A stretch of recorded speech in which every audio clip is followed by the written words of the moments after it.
Hello friends, welcome to happy traditional. இன்னைக்கு நம்ம அருமையான ஒரு ஸ்வீட் செய்ய போகிறோம். கல்யாண வீட்டிலலாம் செய்யக்கூடிய ஸ்பெஷல் மைசூர் பாக் ஸ்வீட். எல்லா ஷாப்லேயும் கூட கிடைக்கும். நமக்கு ஸ்ட்ரீட் ஷாப்பில் கிடைக்கக்கூடிய ஒரு மைசூர் பாக்கு. இது எப்படி செய்யறதுன்னு நம்ம பார்க்கலாம். வாங்க வீடியோக்குள்ளே போகலாம். இப்போ இந்த மைசூர் பாக்கு செஞ்சு முடிச்ச உடனே நம்ம இந்த ட்ரேல தான் கொட்டணும். ட்ரேல கொட்டி நம்ம அதை பீஸ் பண்ணணும். அதனால ஃபர்ஸ்ட் ட்ரேல வந்து நம்ம நெய் தடவிட்டு இந்த பிளேட்டை வந்து எடுத்து நம்ம ஓரமாக வச்சுக்கலாம். இந்த ட்ரே ஓரமா வச்சுக்கலாம். இப்போ இந்த மைசூர் பாக் செய்யறதுக்கு பாத்தீங்கன்னா நம்ம எந்த கப்ல மெஷர் பண்ணோமோ அதே கப்ல தான் எல்லாமே எடுத்துக்கணும். கடலைமாவு 1 cup, sugar 2 cup, oil 2 cup, நெய் 1 கப்பு. இந்த ஸ்டீல் கப் இருக்கு இல்லையா, இந்த ஸ்டீல் கப்ல தான் நான் எல்லாமே மெஷர் பண்ணி எடுத்திருக்கேன். வாட்டர் வந்து அதுல 1/2 கப் எடுத்துக்கணும். இப்போ நம்ம எடுத்திருக்கிற நெய் 1 கப்பு, ஆயில் 2 கப்பு எல்லாமே சேர்த்து நம்ம என்ன பண்ணலாம்னா சூடு பண்ணணும். இந்த சூடு பண்ணி எப்போதுமே நம்ம இந்த மைசூர் பாக்குல வந்து நம்ம அதுக்கப்புறம் இந்த சூடா இருக்க ஆயிலையும் நெய்யும் நம்ம போட்டு நம்ம கிண்டி விடணும். அதனால இது ஒரு பக்கம் சைட்ல வந்து சூடாவே இருக்கட்டும், நம்ம அதை வச்சிருவோம். இப்போ நம்ம எடுத்து வச்சிருக்கிற 1 கப் கடலை மாவை லைட்டா வறுத்து எடுத்துக்கலாம். இந்த கடலை மாவு வந்து ரொம்ப கருகி போயிடக்கூடாது. லைட்டா வறுத்து நம்ம எடுத்துட்டு அதை ஆறினோடனே அப்படி நம்ம அதை சலிச்சு எடுத்துக்கலாம். அந்த நொறுங்கெல்லாம் இல்லாம நம்ம அதை சலிச்சுட்டு எடுத்து வச்சுக்கலாம். லைட்டா வறுத்தா போதும். பச்சை வாசனை இல்லாம இருக்கிறதுக்காக தான் நம்ம அதை வறுக்கிறோம். நல்ல மணமாவும் இருக்கும் நமக்கு. இப்போ இது வறுத்தாச்சு, அந்த சைட்ல இருக்கட்டும். ஆறினோடனே நம்ம சலிச்சுக்கலாம். இப்போ இது ஆறிடுச்சு. நம்ம இதை சலிச்சுட்டு இந்த மாவை நம்ம எடுத்து ரெடியா வச்சுக்கலாம் சைட்ல. இதுல நொறுங்கு இல்லாம நம்ம எடுத்து வைக்கும் போது நமக்கு நல்லா இருக்கும். நமக்கு அந்த சுகர் பாகுல ஊற்றி நம்ம போட்டு நம்ம கிளறும் போது நமக்கு கரெக்டா வரும். அதனால இதை நம்ம நல்லா சலிச்சுட்டு எடுத்து வச்சுக்கலாம். இதெல்லாம் நம்ம ரெடி பண்ணி எடுத்து வச்சிட்டோம்னா அதுக்கப்புறமா நமக்கு வந்து சீக்கிரம் முடிஞ்சிடும். ரொம்ப கஷ்டமான வேலை கிடையாது. இந்த ஸ்வீட் வந்து ஸ்வீட்டு செய்யாதவங்க கூட இதை பார்த்துட்டு சீக்கிரமா செய்யலாம். அந்த அளவுக்கு வந்து ஒரு ஈஸியான ஸ்வீட் தான் இது செய்யறது. இப்போ நம்ம ஒரு மாவை எடுத்து சைடில் வச்சாச்சு. இப்போ பேன் வச்சுட்டு நம்ம 2 கப் சுகர் எடுத்து வச்சிருக்கோம் இல்லையா, அந்த சுகர் இதில் போட்டுக்கலாம். சுகர் ரொம்ப வேண்டாம்னா கொஞ்சம் கம்மி பண்ணிக்கலாம். நம்ம நல்ல இனிப்பு சாப்பிட்றவங்களா இருந்தால் 2 கப் ஓகே. இதே கப்பில் தான் நான் எல்லா மெஷர்மெண்ட்டும் எடுத்திருக்கேன். இந்த கப்பில் நம்ம இப்போ 1/2 கப் தண்ணி ஊற்றிருக்கோம். அந்த சுகருக்கு மேலே தண்ணி இருந்தால் போதும், ரொம்ப தண்ணி இருக்கக்கூடாது. நம்ம ஊற்றுற தண்ணி கரெக்டாக வந்துடும். இப்போ இதை நம்ம நல்லா கிளறி விட்டுட்டே இருக்கணும்.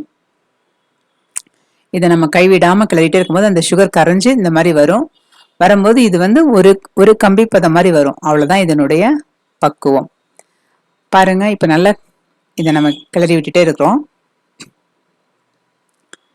இந்த சுகர் எல்லாம் நல்லா கரைஞ்சு அந்த பபிள்ஸ் மாதிரி வரும். வந்ததுக்கு அப்புறம் பாத்தீங்கன்னா நம்ம கையில இப்படி எடுத்து பார்க்கும்போது ஒரு கம்பி மாதிரி அந்த பதம் கொடுக்கும். ரொம்ப பாகு வந்து ரொம்ப முருகிடக்கூடாது. இது பாகே கிடையாது, லைட்டா தான் நமக்கு பாருங்க தொடும்போது இப்படி வரும். அவ்வளவுதான். இதான் பதம். இந்த பக்குவத்துல நம்ம வந்து கரெக்டா இதை நம்ம பண்ணும்போது நமக்கு மைசூர் பாக்கு வந்து நல்ல சாஃப்டாவும் கிறிஸ்பியாவும் நமக்கு இருக்கும் இது சாப்பிடும்போது. இப்போ நம்ம இதுல வந்து கடலை மாவு நம்ம வந்து சலிச்சு எடுத்து வச்சிருக்கோம் இல்லையா, கடலை மாவு. அந்த கடலை மாவை கொஞ்சம் கொஞ்சமா நம்ம இதுல சேர்க்கணும். ஒரே முறை எல்லாத்தையும் போட்டோம்னா அது கெட்டி கெட்டியா ஆயிடும். அதனால கொஞ்சம் கொஞ்சமா நம்ம எடுத்து இந்த சுகர் பாகுகளை நம்ம ஆட் பண்ணிக்கிட்டே வரணும். கைவிடாம கிளறிக்கிட்டே வரணும். இப்போ இதை நல்லா கிளறிக்கிட்டே வரும்போது நமக்கு அந்த மாவெல்லாம் நல்லா எல்லாமே நல்லா மிக்ஸ் ஆகி அந்த சுகர் பாகோட மிக்ஸ் ஆகி ஒரு பதம் பார்த்தீங்கன்னா நமக்கு வந்து ஒரு தோசை மாவு எப்படி இருக்கும், இட்லி மாவு தோசை மாவு இருக்கும் இல்லையா, அந்த மாதிரி ஒரு ஸ்டேஜ் வரும். இப்ப பாருங்க, இப்ப நம்ம கைவிடாம இதை கிளறிக்கிட்டே இருக்கிறோம். இப்போ அந்த சின்ன சின்ன உருண்டையா இருக்குது எல்லாமே கரைஞ்சிடும். நீங்க அதனால புதுசா செய்யறவங்க இதை பயப்பட வேண்டாம். பார்த்துட்டு எல்லாமே நல்லா கரைஞ்சிட்டு வந்துடும். பாருங்க, அதை நான் அந்த ஸ்டிக்ல எடுத்து காமிக்கிறேன் பாருங்க. அப்போ வந்து நல்லா தெரியும் நமக்கு, அது கட்டி எதுவுமே இல்லாம அது நல்லா மிக்ஸ் ஆகி வந்திருக்கும் பாருங்க. இப்போ எல்லாமே நல்லா மிக்ஸ் ஆயிருக்கு. இங்க பாருங்க, நல்லா இந்த மாதிரி வரும்போது இந்தா பாருங்க கட்டி இல்லாம வருது இல்லையா, இந்த மாதிரி தான் இருக்கணும். இந்த மாதிரி இருக்கும்போது நம்ம இப்ப இது கூட என்ன செய்ய போறோம்னா, நம்ம ஏற்கனவே நம்ம நெய்யும் எண்ணெயும் சூடு பண்ண வச்சிருக்கோம் இல்லையா, அது வந்து பக்கத்துல இருக்க ஸ்டவ்ல சூடாயிட்டே இருக்கணும். அதை நம்ம ஆறி போயிடக்கூடாது, அது சூடாவே இருக்கணும். அப்போ நம்ம ஒரு கரண்டியா எடுத்து இதுல ஊத்தணும். இப்படி ஊத்தும் போது நல்லா அது பபிள்ஸ் மாதிரி பொங்கி வரும்.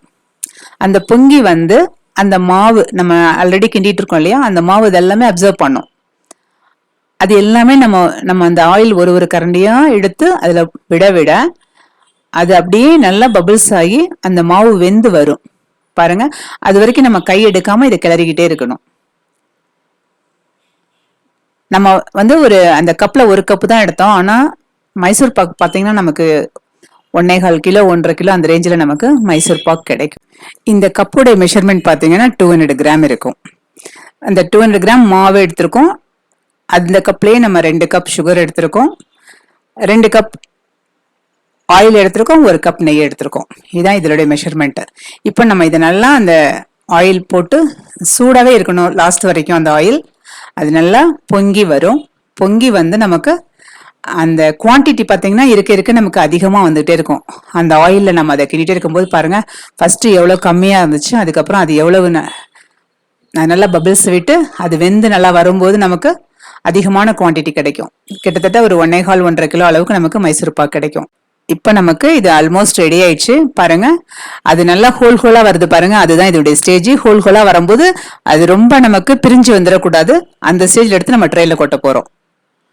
அவ்வளவுதாங்க. இப்ப நம்ம இத அப்படியே ட்ரேல கொட்டிட்டு உடனே நம்ம வந்து அதை லைட்டா நம்ம ஈவனா சமப்படுத்தி விட்டுட்டு நம்ம ஒரு நைஃப் வச்சு நமக்கு எந்த சைஸ்ல மைசூர் பாக் வேணுமோ அந்த சைஸ்ல நம்ம நைஃப் வச்சுட்டு நம்ம சைஸ் அந்த சைஸ்க்கு நம்ம கட்டிங் மட்டும் போட்டுக்கலாம். அவ்வளவுதான். இந்த ட்ரேல வந்து இதே மாதிரி நம்ம பண்ணிட்டு நைஃப் வச்சுட்டு கொஞ்சம் லைட்டா அந்த ட்ரேல இருக்க கீவே எடுத்து நம்ம லைட்டா மேல போட்டு அதுக்கப்புறமா நம்ம நைஃப் வச்சுட்டு அந்த சைஸ்க்கு மட்டும் நம்ம நைஃப்ல வந்து கட்டிங் போட்டுக்கலாம். ஏன்னா ஆறுனதுக்கு அப்புறம் நம்ம போட்டோம் அப்படின்னா நமக்கு அது அப்படியே உடஞ்சிரும், பிரிஞ்சு வரும். இந்த நைஃப்ல கூட நம்ம லைட்டா அந்த நெய் தடவிட்டு நம்ம கட் பண்ணிட்டு அப்படியே வச்சுக்க போறோம். அதுக்கப்புறமா இதை பார்த்தீங்கன்னா நம்ம மேல ஒரு பேப்பர் வச்சு கவர் பண்ணிட்டு அதுக்கப்புறம் இது ஒரு 1/2 hour அப்படியே ஆறணும். ஆறுனதுக்கு அப்புறம் தான் திருப்பி நம்ம இதை பீஸ் எடுக்க முடியும். அது வரைக்கும் அது சூடா இருக்கும். இப்போ நமக்கு எந்த சைஸ் வேணுமோ அதை மட்டும்தான் நம்ம இப்ப கட் பண்ணிட்டு அப்படியே வைக்க போறோம். நம்ம அந்த சூடு ஆறுனதுக்கு அப்புறமா நம்ம எடுக்க போறோம். பாருங்க, இது ரொம்ப ஈஸி. அந்த கிண்டிகிட்டே இருக்கிறதுக்கு மட்டும்தான் நமக்கு வந்து ஒரு 20 மினிட்ஸ் நமக்கு தேவைப்படும். 20 மினிட்ஸ் அல்லது 1/2 hour அந்த டைமுக்குள்ள நம்ம இது முடிஞ்சிடும்.